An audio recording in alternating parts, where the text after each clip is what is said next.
भगवान विष्णु जी के 10 अवतारों में चौथा है नरसिंह अवतार। इसे विष्णु जी के रौद्र अवतार के रूप में जाना जाता है। जैसा कि नाम से ही स्पष्ट हो जाता है, नरसिंह अवतार में भगवान का आधा रूप नर यानी मनुष्य का है और आधा सिंह यानी शेर का।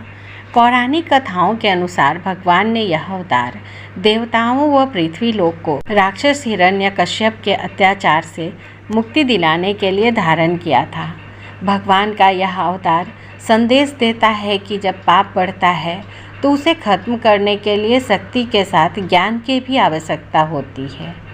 पौराणिक कथाओं के अनुसार महर्षि कश्यप व उनकी पत्नी दैत्यों की माता दिति के 2 जुड़वा पुत्र थे। एक का नाम था हिरण्याक्ष और दूसरा हिरण्यकशिपु। दोनों भाइयों की एक छोटी बहन होलिका थी। कहा जाता है कि हिरण्यकशिपु व हिरण्याक्ष समस्त लोकों पर अत्याचार करते थे। पृथ्वी लोक पर हवन, पूजन, अनुष्ठान सहित धार्मिक कार्यों पर प्रतिबंध लगा दिया गया था। यही नहीं, हिरण्याक्ष ने धरती को समुद्र में ले जाकर छिपा दिया था, जिससे समस्त लोक में अव्यवस्था फैल गई। इससे मुक्ति दिलाने के लिए भगवान विष्णु ने वराह अवतार धारण किया और हिरण्याक्ष का वध किया। अपने भाई की मृत्यु से क्रोधित हिरण्यकशिपु ने प्रतिशोध लेने की ठानी। कई वर्षों की कठिन तपस्या के बाद उसने ब्रह्मा जी को प्रसन्न किया व उनसे अजेय होने का वरदान प्राप्त किया। हिरण्यकश्यप ने वरदान मांगते समय भगवान से कहा कि उसे कोई दिन में मार सके न रात में, न कोई मनुष्य न कोई पशु उसे मार सके। न उसकी मृत्यु हवा में हो, न पृथ्वी पर हो, न पानी में हो। किसी भी प्रकार के अस्त्र या शस्त्र से उसकी मृत्यु न हो। ब्रह्मा जी के वरदान प्राप्त करने के बाद हिरण्यकशिपु ने स्वर्ग पर कब्जा कर लिया और खुद ही संपूर्ण लोकों का अधिपति हो गया। असुर हिरण्यकशिपु को किसी भी प्रकार से पराजित कर पाने में देवता असफल रहे। कुछ समय बाद हिरण्यकशिपु की पत्नी कयाधु ने एक पुत्र को जन्म दिया, जिसका नाम प्रहलाद था।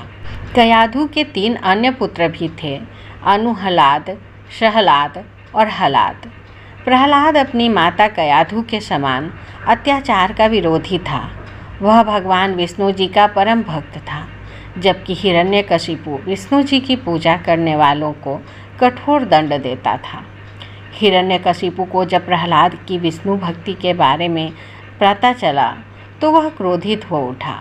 उसने प्रहलाद को कई बार विष्णु जी की पूजा न करने की चेतावनी दी, लेकिन वह नहीं माना। जिसके बाद हिरण्यकशिपु ने अपने पुत्र को मारने की साजिश बनाई। उसने अपनी बहन होलिका के साथ प्रहलाद को अग्निकुंड में बैठा दिया। वह जानता था कि होलिका के पास भगवान शिव द्वारा दी हुई एक चादर है, जिसे ओढ़ने से अग्नि भी उसका कुछ नहीं बिगाड़ सकती। हिरण्यकशिपु प्रहलाद को अग्निकुंड में भस्म कर देना चाहता था, हालांकि ऐसा नहीं हुआ। देव कृपा से तेज हवा चली और होलिका की चादर प्रहलाद के ऊपर आ गई। इसके प्रभाव से प्रहलाद अग्नि से बच गया और होलिका उसी अग्नि में जलकर भस्म हो गई। इसके बाद भी हिरण्यकशिपु ने प्रहलाद को कई प्रकार से मारने की कोशिश की, लेकिन असफल रहा। तत्पश्चात उसने अपने दरबार में प्रहलाद को एक खंभे से बांध दिया और कहा कि अब बुलाओ अपने भगवान को। इतना कहकर उसने खड्ग से खंभे पर तेज प्रहार किया, जिसके बाद भयंकर गर्जना के साथ भगवान विष्णु नरसिंह अवतार में खंभे के अंदर से प्रकट हुए। नरसिंह अवतार में भगवान विष्णु का पूरा शरीर मनुष्य का व मुंह सिंह यानी शेर का था, जिसके बड़े बड़े नख और दांत थे। भगवान नृसिंह ने गोधूली बेला में, जो कि न दिन था न रात, नृसिंह रूप में, जो न मनुष्य था न पशु, अपने तेज नाखूने से, जो कोई अस्त्र शस्त्र में शामिल नहीं था, पैर की जंघाओं पर बिठाकर, जो न जमीन था न आसमान, हिरण्यकशिपु का पेट चीरकर वध कर दिया। जिसके बाद समस्त लोकों में आनंद व्याप्त हो गया। हिंदू धर्म में भगवान विष्णु के सभी अवतारों की पूजा की जाती है। जिस प्रकार प्रभु श्री राम व कृष्ण भगवान विष्णु का अवतार हैं, ठीक वैसे ही नृसिंह अवतार को भी श्रद्धा से पूजा जाता है। वैशाख शुक्ल पक्ष की चतुर्दशी तिथि को भगवान नृसिंह का अवतरण हुआ था, इसलिए इसी तिथि को नृसिंह जयंती के रूप में माना जाता है। नृसिंह जयंती पर भगवान विष्णु के नृसिंह अवतार की पूजा अर्चना की जाती है। मान्यता है कि इस दिन पूजा करने से व्यक्ति के सब दुख दूर हो जाते हैं और जीवन में सुख समृद्धि आती है। नृसिंह जयंती के दिन ब्रह्म मुहूर्त में उठकर स्नान करके साफ कपड़ा पहना जाता है। एक चौकी पर पीला कपड़ा बिछाकर नरसिंह भगवान की तस्वीर या मूर्ति स्थापित की जाती है।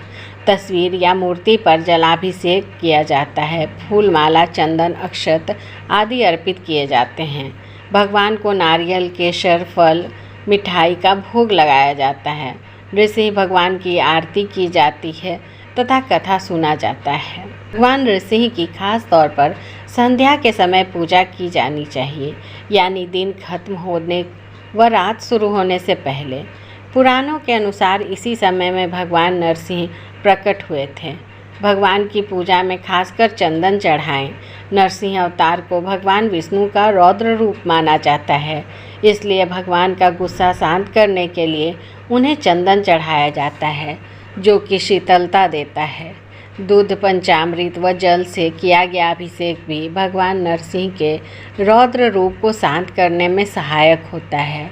भगवान नरसिंह की पूजा के बाद उन्हें ठंडी चीज़ों का नैवेद्य लगाया जाता है, जैसे दही, मक्खन, तरबूज व ग्रीष्म ऋतु फल चढ़ाने से उनको ठंडक मिलती है।